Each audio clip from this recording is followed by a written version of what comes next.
I'm over Robert's, here, but I'm saying Robert's over here. No, other way around, Blake. Okay, I don't know. Whatever. It doesn't matter to me. All right. Well, I'm not going to point at people. We're not doing the Brady Bunch shit. So the Brady Bunch. Okay. Hey, everybody. What's up? Welcome to the Outcast Haven podcast. We're on episode 14. Tonight, we're going to talk some DBS, the Dragon Ball Super Card game. I am joined by Mr. Energy, Michael Berg. I swear this wasn't the second take. It's like the 47th take. We're good at that. We've got Captain Spice eating his candy, Robert Wang. Spicy candy. No, it's not. Robert, I want to hear the crunch over your mic. Candy. And then we have Dane, because we're recording on a different night. So Dane, our own Nichols, can join us tonight. Dane, what's up? What's going on? Super excited actually to talk TBS. Better ratio in the shaped Reese's. Just FYI. It's true. It's true. I can't eat Reese's. Allergies. Robert's been messing. Robert's been just laying on me. Robert's even trolling through it.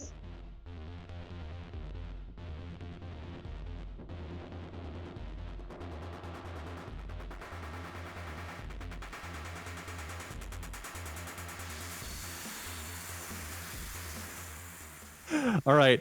So let's get started while Robert eats. That's okay. We're going to do the market watch first, topic number 1. And we're going to start just talking about set 11 in the market and what you guys see. So far, what do you guys think are like the overpriced cards? Are there cards out there right now that are overpriced that you think are going to come down significantly, going to come down a little bit, or going to level out? Are there, like, other than, we typically see SCR prices cool a little bit before the decks kind of get really thinned out and figured. But are there any like SRs, SPRs, stuff like that are overpriced right now?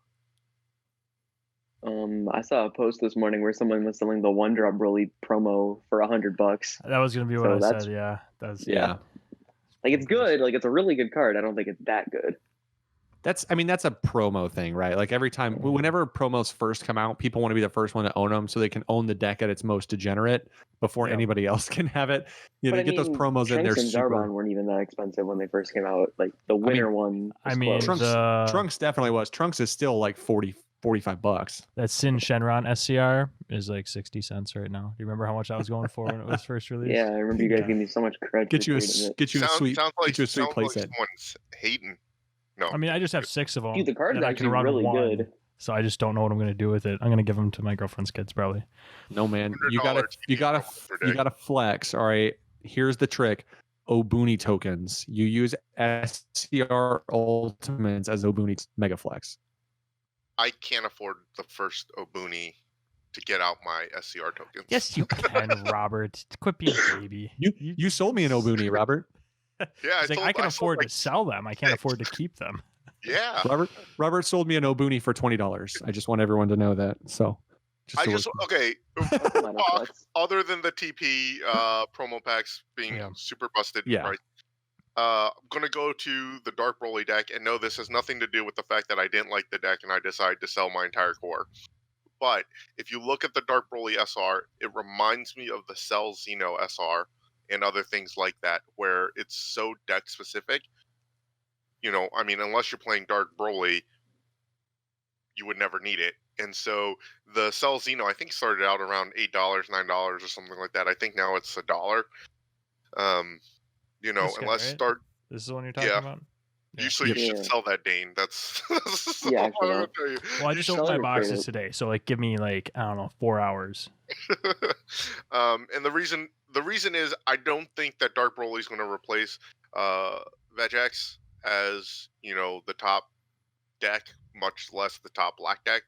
And so it's kind of fun, but I think the play is linear and it wasn't for me, so I sold it, and so that's my thought. Yeah, I thought it was interesting that, like, people seem really high on Dark Broly, but I know even when we were playing it like last night, that it absolutely gets crippled by like the Trunks promo or by Violent Rays, because it just says no, like, your turn is over, have a good day, we'll see you later. And it's hard to win with a deck that has a very specific counter that isn't hard to put into decks. Like, I'm not teching in the Trunks tournament pack promo, or the Trunks TP. I'm like, I'm not teching that in for Broly. I'm putting it in my deck as a 3 or a 4 of because it's a good card. And when a card is good and it just cripples and handicaps a deck's ability to just function, it makes me feel like that deck probably gets weeded out of the meta pretty fast. I think people are going to play it because it looks cool, but I definitely think that those are cards that are probably overpriced because I think that deck will start strong and people will very quickly realize that the answers are pretty easy. It's like that typical thing that we saw. Sorry, Robert. It's like that typical thing we saw with like set 9, where at least it's the first time I remember seeing it really prevalently, is where you really had to analyze like what the prevalent decks are going to be and do they mainboard answers. If you mainboard answers, your deck's going to struggle into any meta. So I think the fact that Dark Broly's a lot of answers are mainboard cards is just going to make it really difficult. Yeah, I just wanted to add in the Frieza counterplay. Also, pops the Dark Broly. Yeah, and so as I was pulling them out of my graveyard, Bergie would be like, "Haha, no, it's gone, and you can't play them again." has 8 counters. Sucks, you know, suck. so yeah. Well, and even like God's Healing, right? You pull it, you spend effectively your energy, right? You spend your drop area in order to play the Broly, and then I just put it back in your hand. Now you have to refill your drop and get your Broly back, and you can't play for this. So you're just in like a weird spot where you like the deck is pretty easy to counter. So I'm kind of surprised that people seem so high on it because it does have a lot of very specific counters that are just existent in the meta.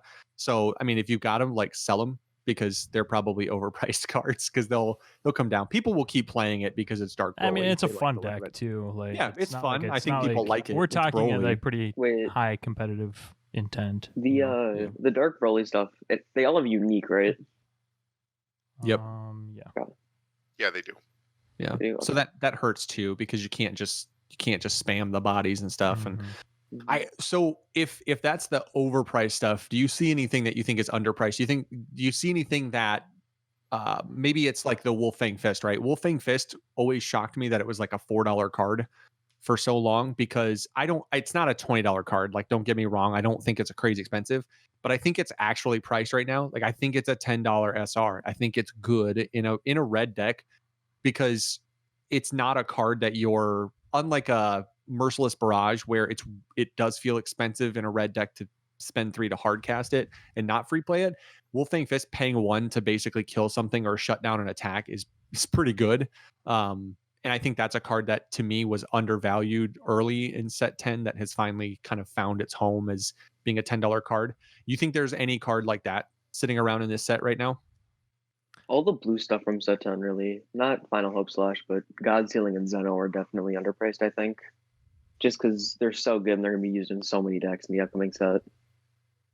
Well, especially I think with blue being so hot. I think with blue, with having so many options in blue, right? Like a lot of times if you want to play a color, you're kind of locked into a couple decks being top tier.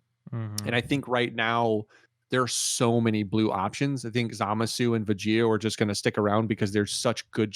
They're such high value leaders. And then you got Vegito is like. Yeah, and then the new Vegeta, I think people are going to play because it's Vegeta and there's potential for Value Town. They're going to try and figure it out. I think Baby is a really good deck that as people figure out how to play it and build it correctly. So it's like you're running into the ability to have a lot of options in your play style with blue. So to me, any blue card is probably going to be undervalued right now because they're going to be in high demand. Yeah, I think there's going to be a lot of people running a lot of different blue decks. But like Joey just had that video today about all the different blue Crossroad TCG, and that I was really interesting. The Soul Striker reboot, he seems super hype on, which is cool. Like I like seeing that. I mean, with the reprint, it's gorgeous with that, and then the unison option now with Baby. I think that would be super interesting. But it's just cool to see so many options in a single color. Because honestly, the blue core is kind of what I own, so that's what I kind of invested in last set. So that's what I've got the most of, so I'm excited to see what I can run it in. I think blue's interesting because if you like the blue energy manipulation archetype, like if that as the base mechanic of blue, right, is like energy manipulation. What's interesting is that a lot of the other colors also have a very specific like style archetype, right? They're more control, or they're more, yellow is more skill drain stuff and resting and things like that. Blue is interesting because you've got something like Vegito or Zamasu that has the ability to be pretty aggro and push really hard pretty early game and get awakened really fast, which puts a ton of pressure on people. And then you have Baby, which is on the complete opposite end of the spectrum as like full on control. And then you've got options in the middle. And so it's interesting because like inside of a color, you also have basically all the archetypes where you can play control, mid range, or aggro on top of it. So if you just like the color and the way the color plays, you also have options inside of that on other things, and you don't normally get that in color. So blue, just as a general rule, feels probably undervalued. Is there anything in any other color, Robert? You tend to be our like the king of the market. I had a couple ideas. One is I think Gotenks is reasonably priced right now, but if it does well as if I'm the king of the market, I defer to Bergie as kind of the skill player.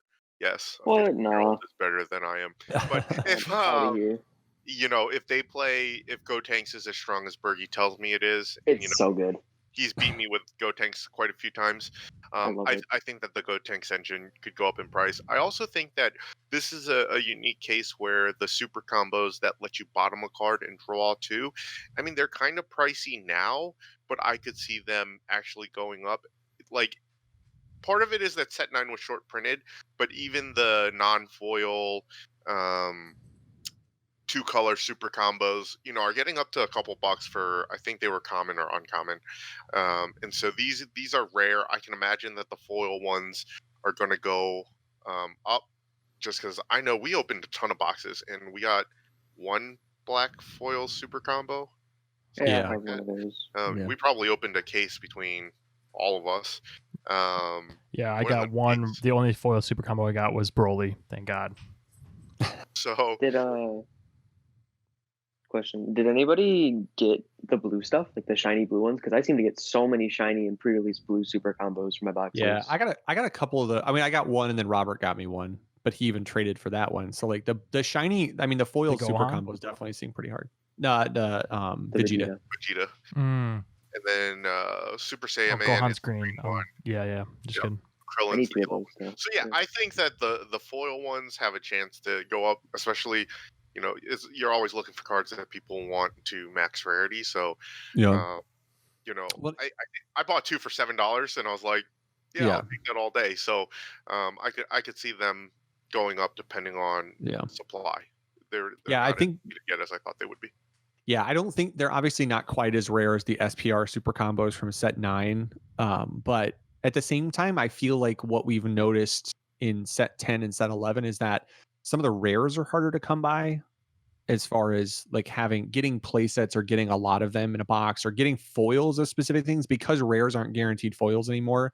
It makes it a lot harder to get play sets of foil rares. You tend to get more, you get one foil and then you have that discussion in your head where you're like, do I sell this for $4 or do I spend $12 and get 3 more because I can't just have one in my deck, right? Like that's Am I committing that's to the real foil. The shine life. I think you have to commit to it.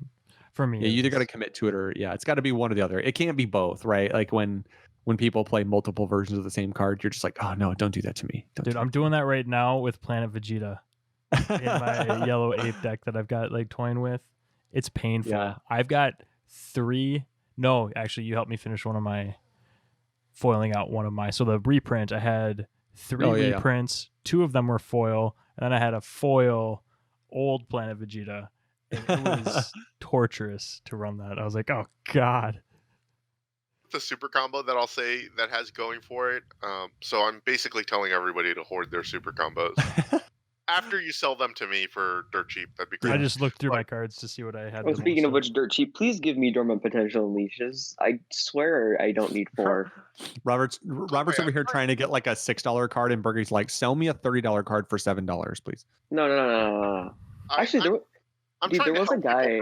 You sit in the corner and think about your. No, there's a dude selling 2 dormants for 55 tracked, and I'm probably gonna pick that up after this. Stop complaining. I'm gonna go buy it afterwards. Go right now. Just go away. Is that the good thing about the super combos that have, as far as value goes, is they're pretty hard to get for rares. Really hard to get if you want a foil rare, but people are going to want more than one playset, right? Like, for example, if you have multiple blue decks, swapping out, it's going to be similar to a Senzu being at the very least, I have to assume. And so I could see that that helping the price as well. I know that I was trying to, every set, whenever I'm going through bulk, I try to think what are the cards that are going to be used for other decks in the future, so I don't have to rifle through everything. And I'm looking for these super combos as I usually do. And I like, much less a second play set, I had like 3. I was like, oh, this sucks. I think they definitely seem like a card that will probably hang, and they'll probably sit in, I think a good comparison, Robert, like to your point, is like they'll probably sit in the Senzubin range where they'll go up and down a little bit as the meta evolves and as they're necessary. But I mean, getting a non-foil card and being able to sell it for $3 to $5 never feels terrible. Like that's a good market thing. So moving on with the set 11 market, now let's move on to like the set 11 meta and talk a little bit about what we learned from set 10 going into set 11 as far as what we think going into set 11 sticks around. So what are the cards and leaders that stick around from set 10 going into set 11? What are the things that stick out to you? Robert's going first. Just bought 2 Vajik starters. I realized I'm not good enough to not play Vajiks. And so I'm all aboard the Vajiks train. Choo-choo. I don't think anything in set 11 came out is going to stop the Vajiks train. So Vajiks deck coming to a store near you. I like that. Bought them from Target. Bergie's holding up Go Tanks like that, like he's answering my question. What sticks around from set 10 to 11? Go Tanks. That's new in set 11, and we'll get to that. I think he's answering Robert's question. Yeah. Nothing beats Vegex. Just laughs in dormant potential. Yeah, I mean, I don't have. I'm getting some afterwards. Go ahead, dormant potential me. I'm getting 2 on Saturday. I think the starter leaders probably all stick around. The Frieza is kind of always been on the fringe. It's like the worst starter leader, but I think the Vegito and the Vajiks both stay around. Like those are. I think what they are is exactly what exists. Like the leaders that stick around in this game for a long time, right, are the leaders that offer value. Yeah. Because value doesn't change from set to set as far as efficiency goes. So if a leader offers you value in Vajiks, it offers it via free plays, and in Vegito it offers it via card advantage and energy advantage, right? So it allows you to do things where you're gaining card advantage. Any deck that allows you, any leader that allows you card advantage is going to stick around. That's why, as long as Zeno exists. As long as Zeno exists in the game, Zamasu will be a leader that people play, because Zeno and Zamasu paired together is just value town. It's just, oh, hey, I'm playing hand destruction. Let me just go ahead and blow this energy up and draw 2 cards every turn, the leader. And if you need removal on a stick, you've got that too. It's just, those are the leaders that stick around. So I think that's why Vajiks and Vegito stick around, right? I can definitely see Invoker is probably going to stay around. It's still really good. Like the capital loop is just non-interactive. Actually, I've got a full Invoker deck, like everything minus I sold Apex already. So reach out to me on Facebook. Would love to sell my Invoker deck to somebody. The number of sale plugs we've made tonight. Reboot Gohan's still going to be good. As long as Best of One exists, that deck will still top, just because it's good in Best of One.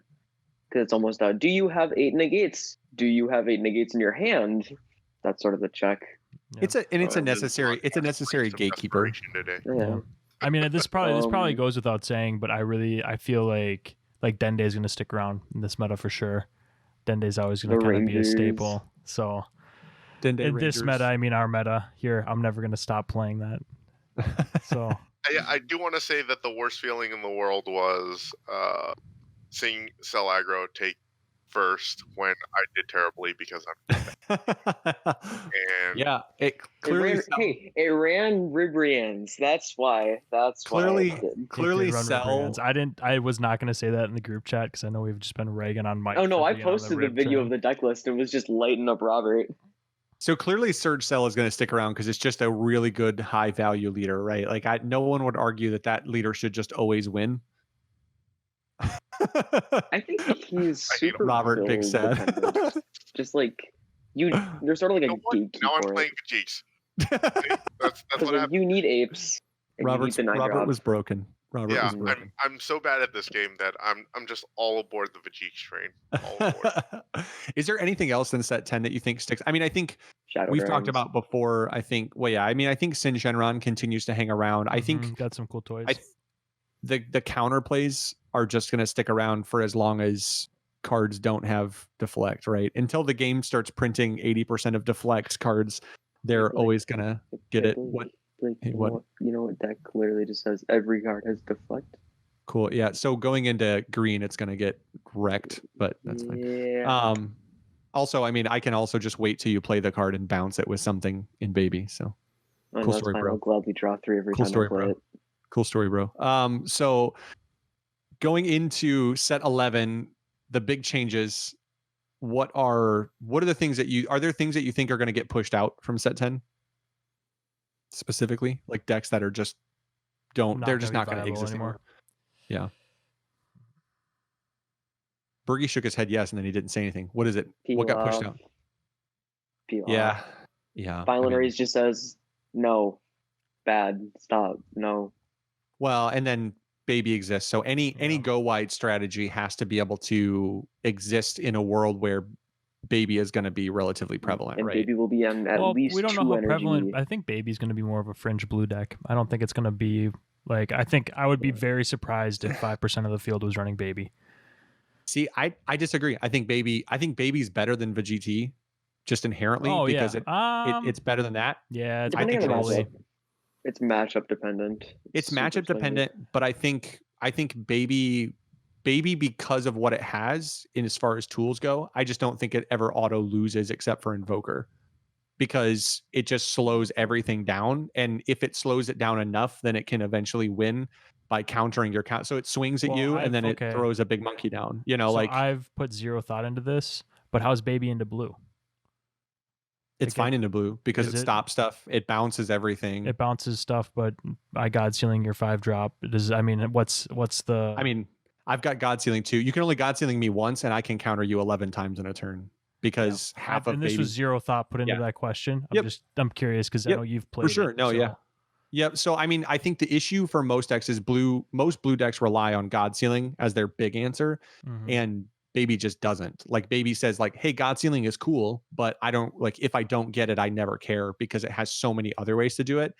And if you want to bounce the 5-drop, that's no big deal because it still counters your counter because that the counter is the green part that resolves, right? Like that's so it's still stopping that, and I just don't get to play it.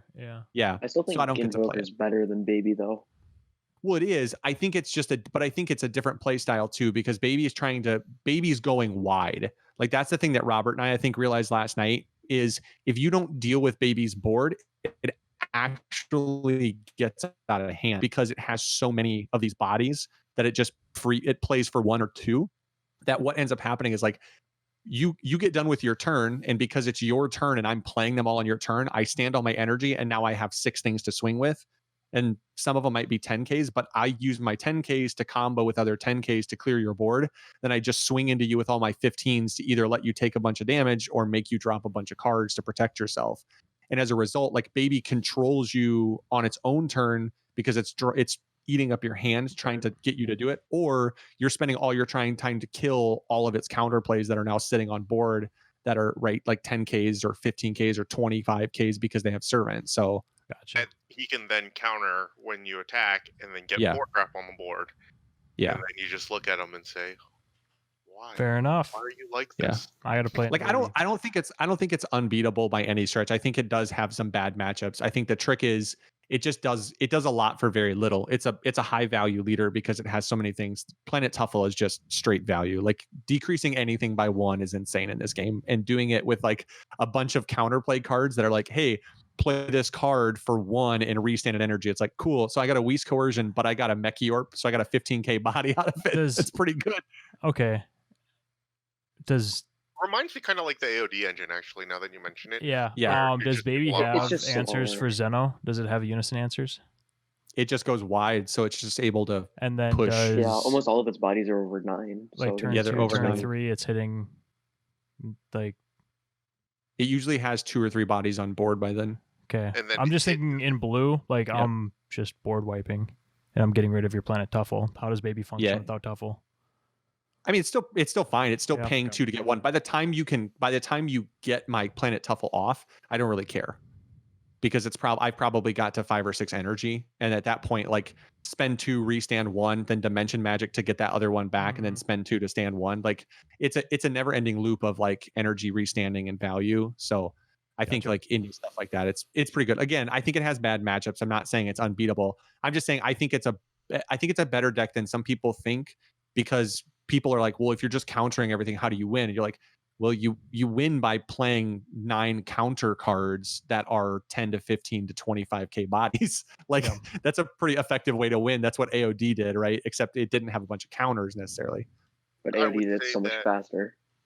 I would say that also there's a card draw aspect of it with the Servant and the Overlord and the cards that let you look at the bottom of your deck and then take it back. And so it reminds me almost like Boo, where at the end of your turn you always got more cards, and like you can just grind them down because you keep getting cards, and like I'm spending all my cards trying to clear your board or trying to break through, and at some point I can't keep up. When I think to Bergie's point, I think it's AOD was faster. The difference was once AOD flipped, it had to win faster because it stopped drawing. So like if you could just keep Turles off the board, then like it's constantly just losing hand size. Whereas Baby, when it flips, gains hand size because you draw and swing, and then you can Servant with your leader has Overlord, so you can Servant that, and then also the Baby negate, the 2-drop that costs 1 and restands 1 with the Planet Tuffle, also has Overlord. So if you play 2 Servants, you can draw 2 cards because you have 2 different Overlords. So like you're actually able to draw a lot of cards and gain advantage on the Awaken side that you don't get with AOD. So it goes wide, but it just has a ton of card advantage, which is helpful. And I think that's a matchup that's interesting though, because like then you have something like Broly that rips hand, right, and has tons of crit, and there's Baby obviously only has so many answers, and it does need to get a few turns in to really get at its peak. And that's where stuff like Broly and even Gotenks that plays pretty fast can definitely give it a hard time. But that's also why I think Baby is better than Vegeta, because Baby draws cards better. Like Bergie and I were playing hand control with Vegeta, and man, it felt so bad because Vegeta just does not draw enough, and it can get stalled out to the point that I was like, okay, we're going 6 Self-Awakeners, and 3 of them are going to be Awakening Talent Pans because I just need to get them back in hand. I can't let you clear my Self-Awakener. Otherwise, you put me at 5, and I'm just getting my head kicked in because you're just ripping my cards. I have no advantage. I don't get to restand if you negate me. I just sit here and I'm sad while you keep taking my cards. It was miserable. It was a horrible experience. Like, I was so I had sad. fun. I don't know what you're talking about. I wanna say that I thought Servant and Overlord would be like not used gimmick, but having played against Baby and Broly, it's a lot stronger than I thought it would be originally. I'm like, oh well, you can't untap, and it's like, oh, it doesn't matter. I'm either gonna swap it out and swap it back in, or I'm gonna bottom deck it and draw a card and then recur from the bottom.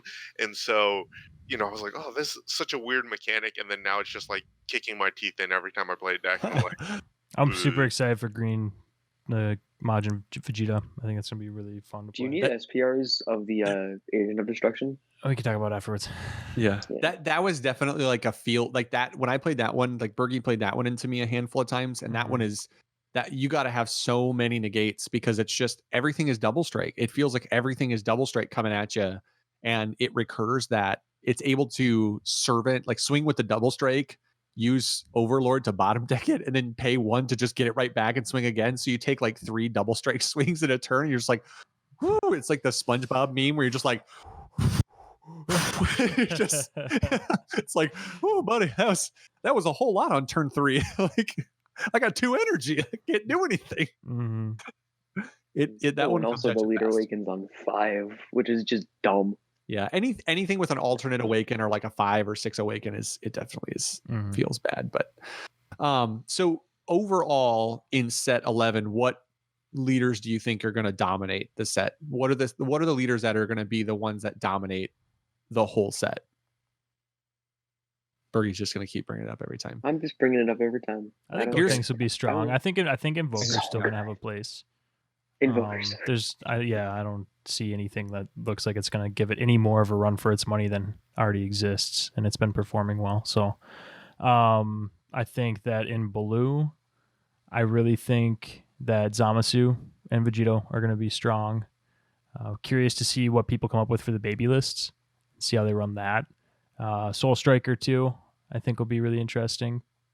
Soul Striker just gives so much efficiency on their own turn to do stuff that, I mean, totally valid point by Joey. Like, obviously he knows what he's talking about with all the testing he does, but other colors. Red, I think Broly will be strong. How do you guys feel about Yamcha, Robert? Oh, I'm off that bandwagon. You're off Yamcha? Yeah. Right. I'm off Yamcha. I won one game against Other Dane, and I consider that my victory tour. So here's a question. Do you think, so if we're going by color, green obviously has Gotenks. The Dredge Coup is an interesting deck just because it constantly comes in and out. If you tech stuff against hand destruction, I think people realized very quickly that the trick to Dredge Coup is just go wide, force them to use their board wipe and crit themselves too, and you let them kill themselves in order to stop you, and you're fine.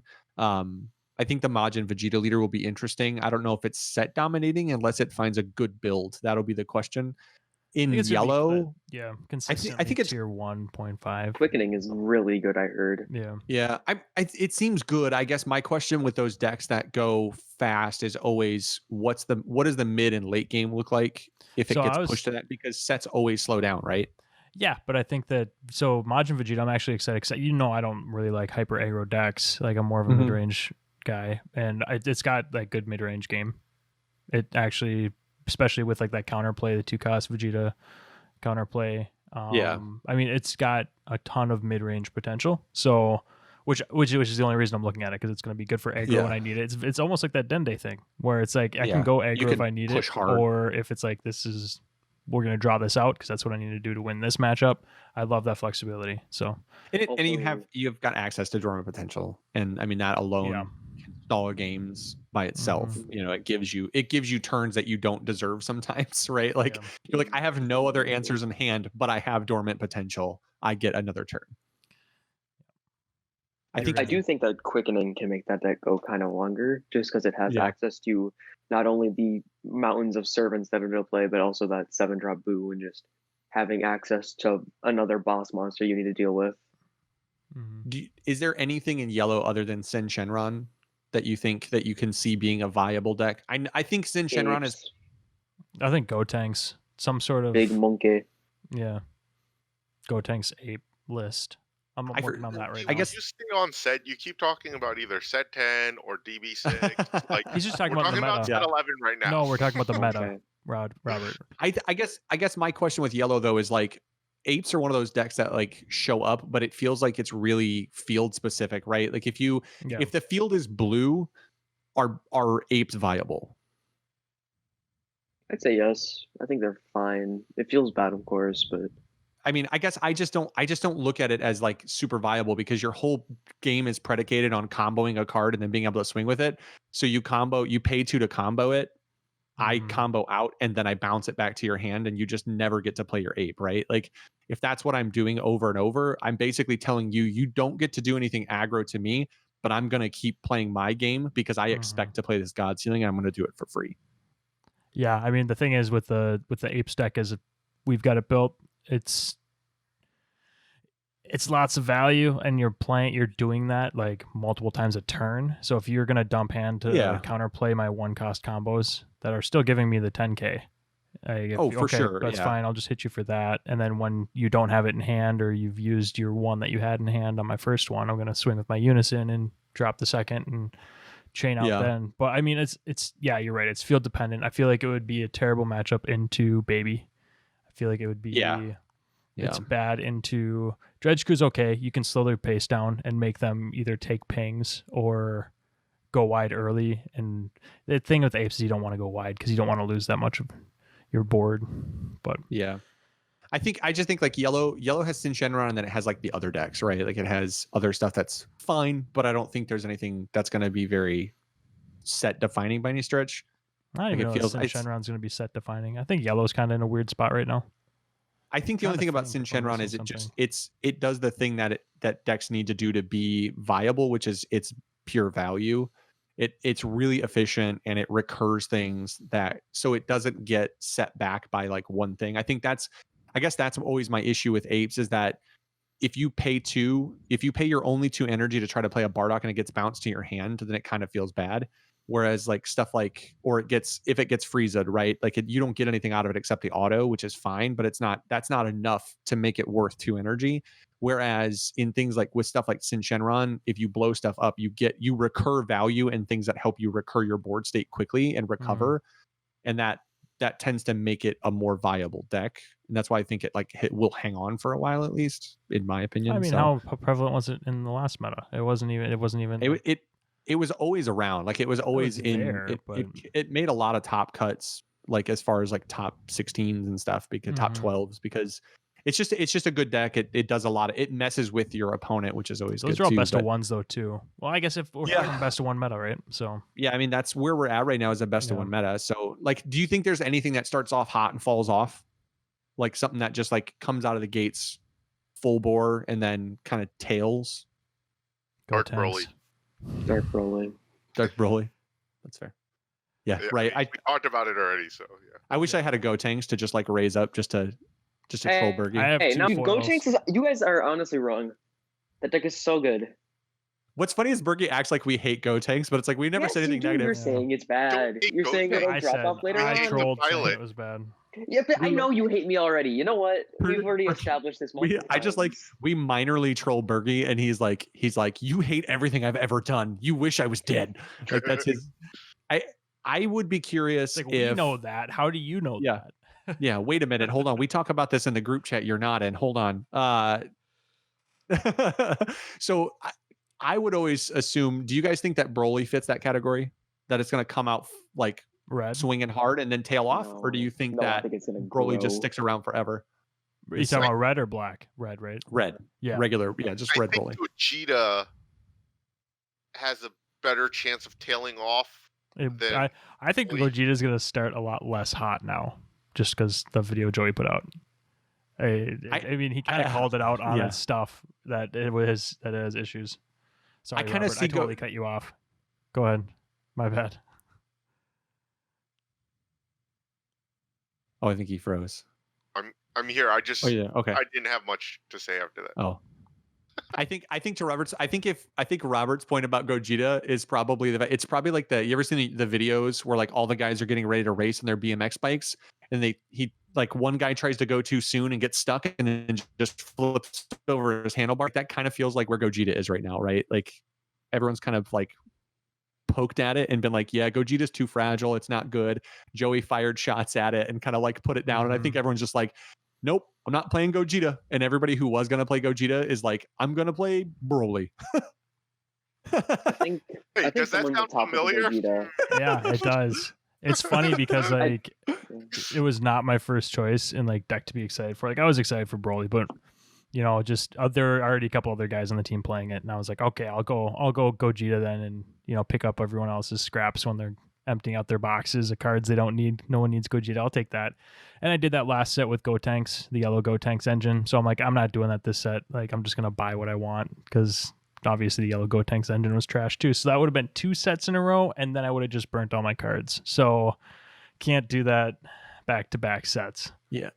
I don't personally think, I was just asking the question. I don't personally think Broly tails off. Broly's just good. It's really efficient and fast. And I think it's going to do what it does. It's like Green Broly almost, you know, like it's just going to do what it does and it'll have a spot. I think it's better than Green Broly because it's not as health dependent. Yeah. They also, I think the thing they did right with this Broly to make it more viable long-term is add the discard and the critical stuff. Yep. Like that stuff makes the difference between a deck that wants to be more aggro being good versus being really good. Like once you start ripping cards from hand and swinging crit swings, it's like, hey, guess what? here comes a 25 crit. Are you taking it, or are you going to just dump 3 cards when I already warped 2 cards from your hand? And you know my next swap is going to warp 2. You know what I mean? Yeah. Like it's like, yeah. So you're going to combo with those 2 and lose hand and not take this damage, or?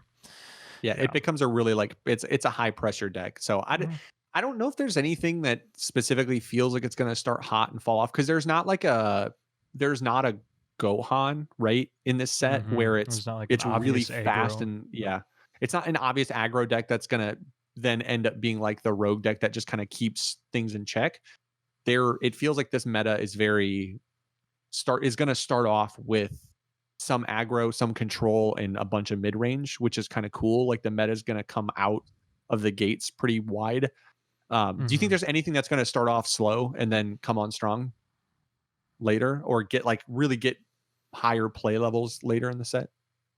I think the black cards are really strong. I like them, but I'm not smart enough to figure out what to do with them. I'll sell you all mine, Robert, and you can experiment, and we'll play test, and we'll be good. I mean, I'm trying. Like, go to the lab. I like. I have a Sun Gohan deck put together.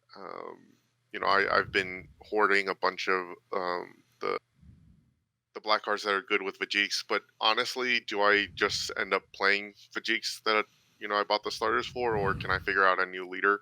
But I do think that a lot of the cards, from the SRs to even the rares, are really strong with the Overwhelm. I mean, does Demigra make a comeback because he can Overwhelm twice and get a lot of value with these big bad Overwhelm cards is kind of my thought. I think the value Demigra offers potentially is the fact that like it almost feels like a counter to Overwhelm's hard counter.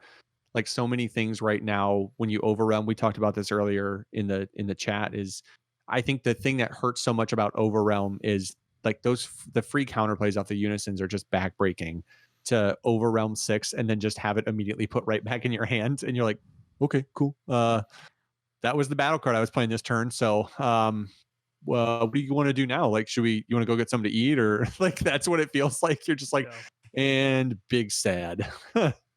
So like Demigra being able to potentially not get like completely knocked out of a turn with like the double Overwhelm on the Awaken side makes it maybe come back just for that reason, because it's like if people want to play black, that's the way that they can do it. I would say that I think Baby will start slower and actually come on later, because it does remind me of Invoker in the sense that it's going to take time to flesh that deck out and figure out the meta. And that deck is going to have to be adjusted as the meta evolves. Because it's not just right. Like it's not just the, as you always hear all the time where like people say it's not just blue cards, bestbluecards.net. You don't just jam the 50 best blue cards in Baby and say, okay, cool, go win. Baby requires a very specific build, which is what I think Invoker found, is that Invoker had to find its right build. Yeah, I think that's the issue with Baby, though. Is that it's meta dependent?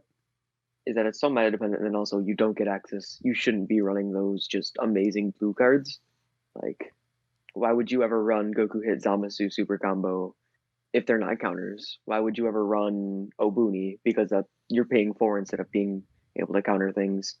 I think that it's going to be so dependent on what it's playing against. Just vouch that Obuni still works in Baby after you shut my board down and then you go to town on my face. It felt bad. Did you do that, Blake? I did. I did. I played 3 Obunis in my Baby deck. Yeah. Because at the end of the day, like I can always charge it, right?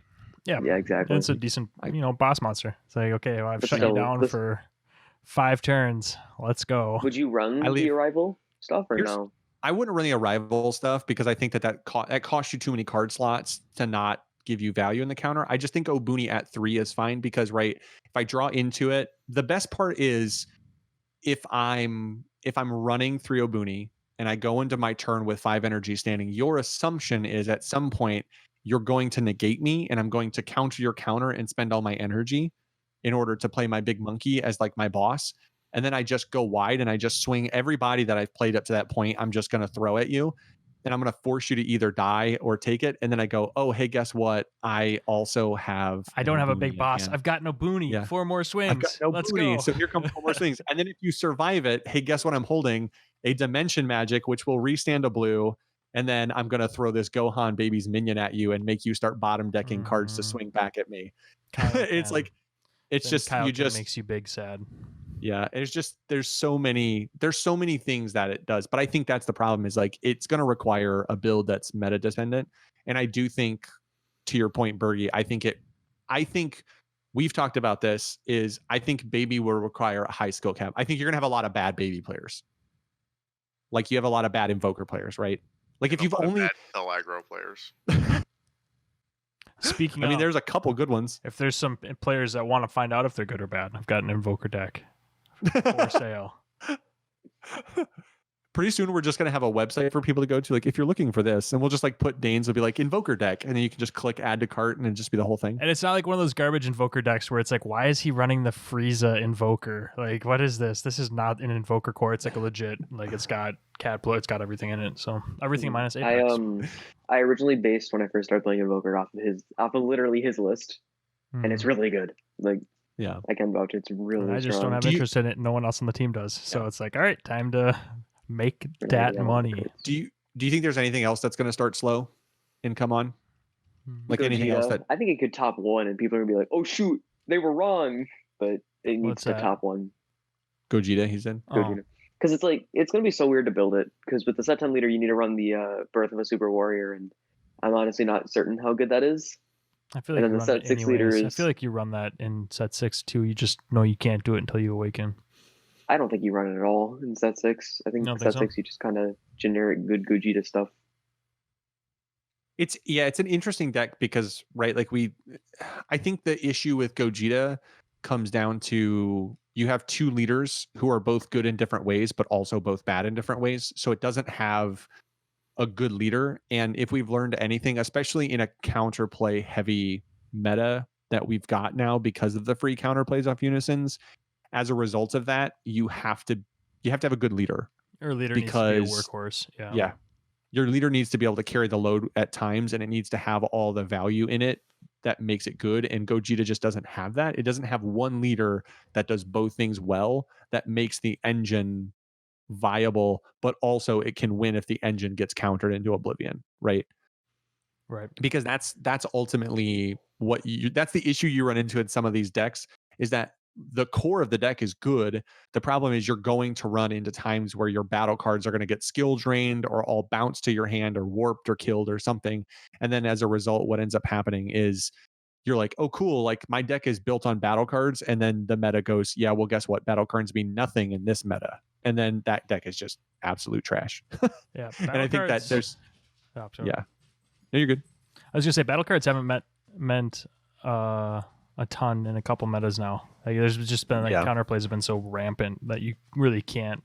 I mean, you've got like your deflects and barrier cards, but a lot of barrier answers now too. Like it's. I'm going to grab the leader.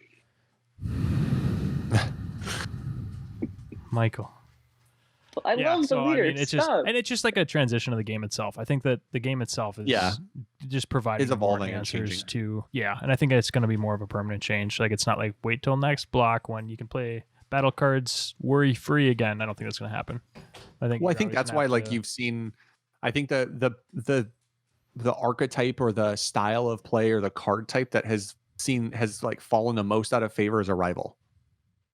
Because it's such a costly play, and now with all the counter plays, it's even more costly because if it gets counterplayed, it's like, cool, it cost me 2 cards in energy or 2, and I have literally nothing to show for it. Oh yeah, 2 energy for that Arrival Broly. Like that play is dead now. No one that I've seen is really doing that anymore. It's because it's just spending 2 energy to not do anything. Yeah, you spend 2 energy to like just put it back in your hand, and as a result of it, you lost your super combo. You're like, I used my super combo and I didn't get anything out of it. Fun. Nappa comes into play though. No, but now I mean, but no, we're talking about the Broly, Arrival Broly. The red green or the green yellow? Green yellow. The one that was the green yellow. My bad. Big. Sorry. Yep. Yeah.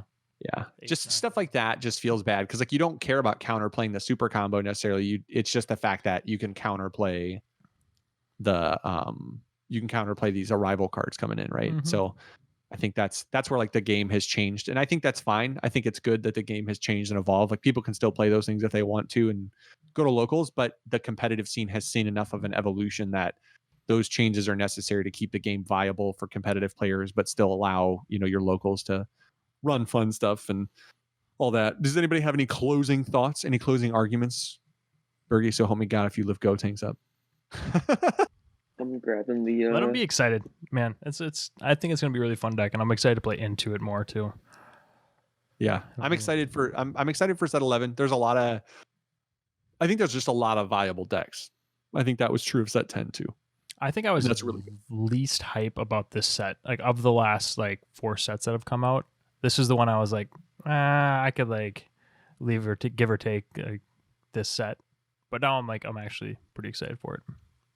I would echo Dane because I don't think like set 9 was super exciting, set 10 was super exciting, set 11 I was like, you know, we'll see when we get it, and then opening the cards and just being jazzed with all the possibilities. I think they've done a good job.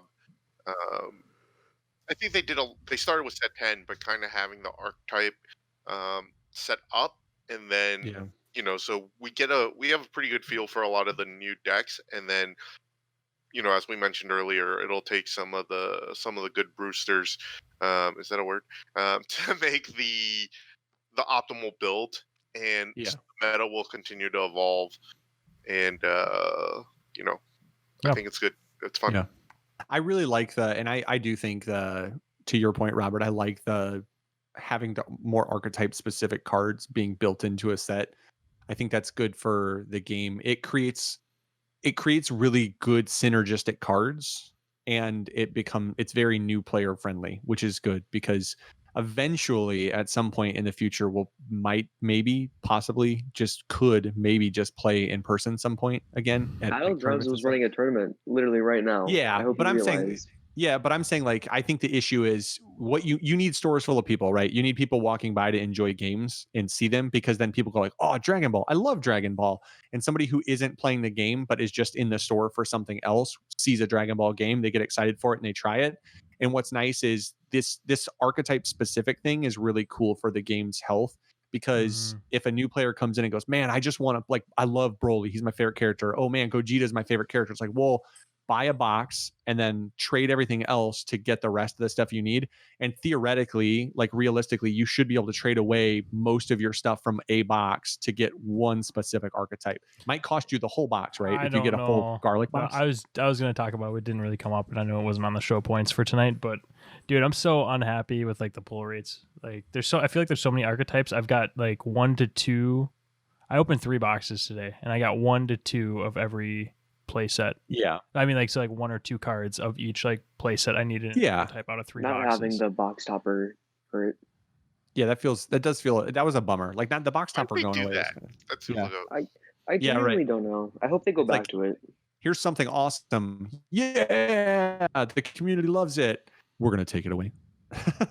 Oh no, cards are available. Out of here. We had a good talk. Closing thoughts. Give us our box topper back. Right. We had a good conversation. We raved about the game. Now, as we close, let's complain about it. We like to leave things on a negative note. Yeah. It's just how we operate. It's one of our. Yeah. I mean, I think, to be fair, I think it was a little weird. Like, some of the pull rates were a little odd. I pulled like one box where I basically pulled 80% of the black SRs, it felt like. And then I pulled 2 other random other colors. And then, that feels bad. But at the same time, if you have local players and someone's like, well, I would trade you that stuff for my extra of something else, or somebody else doesn't want to play color, it might be more work, but you could theoretically, turn a box and a little bit of cash into. I know it's random, but like the fact that I've got almost a full play set of the garlic SR, and I don't have a single play set of any of the Broly pieces. The uncommons, like how is that? How I literally have my biggest playset of the Broly cards is equivalent to my playset of garlic SRs. It's like, yeah, I got a lot of garlics and a lot of black SRs. That was pretty high, but I know it's just pull rates. Yeah, I mean, and that's, I mean, I think that, and it moves and adjusts, and I think if anything, the weirdest pull rate is probably the rares, but like that's the rare rate is kind of odd, but it is what it is, right? So we'll get Robert and I'll get our case tomorrow, and we'll get you guys sorted out. So, all right. Well, everybody, thanks for joining us, hanging out, and listening, and being a part of this. We hope that you enjoyed it. If you do, we'd appreciate a like, subscribe, a follow. You can hit that bell if you want notifications for when stuff goes up. Otherwise, thanks for joining us, guys. Thanks for hanging out and talking some DBS, and we'll see everybody next time. Thanks for joining us. Peace. See you guys. Thanks for joining, guys.